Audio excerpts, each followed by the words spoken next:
মুরিদ হইলেন, মুরিদ ঠিক থাকবেন না? মুরিদ ঠিক থাকতে গেলে 2 বেলা জিকির, পীরের কাছে এসে হাজিরা দিতে দেখতে হবে আপনাদের।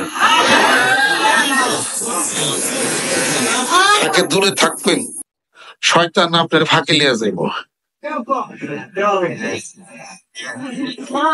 বদরে যুদ্ধ করছে এক সাহাবী, রাসূলের কাছে সংবাদ এসে পৌঁছাইছে অমুক সাহাবীটা খুব অসুস্থ অবস্থা আছে, যুদ্ধ করছে, তরবারি আঘাত পাইছে। আল্লাহ নবী সাল্লাল্লাহু আলাইহি সাল্লাম বলেন যে আমার এই সাহাবী জাহান্নামী, জাহান্নামে যাবে। অন্যান্য সাহাবা বলতে, ইয়া রাসূলুল্লাহ, আপনার পক্ষে জিহাদ করছে বদরের যুদ্ধে, কই জাহান্নামে যাবে। ঘটনা কি শোনেন। মুরিদ হওয়া এক জিনিস, মুরিদ ঠিক থাকা আলাদা এক জিনিস। তারপরে সকালবেলা সংবাদ আসছে যে শহীদ হয়ে গেছে, মারা গেছে।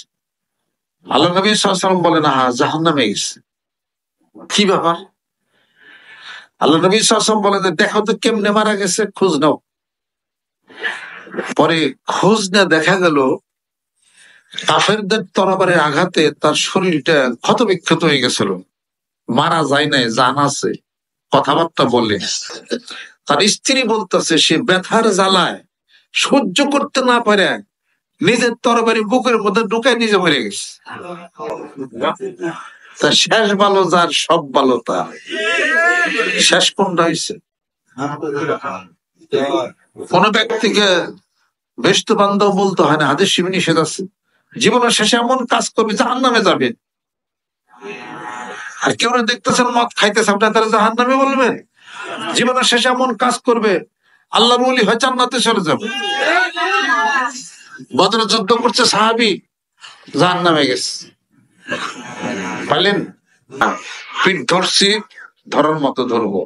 অতিরিক্ত বুঝ ব্যবস্থা কিছু করেন না, বুঝবেন, জানবেন, আমার কাছ থেকে তরিকা জানিয়ে নেবেন। আপনি অতিরিক্ত তরিকার কি বুঝেন?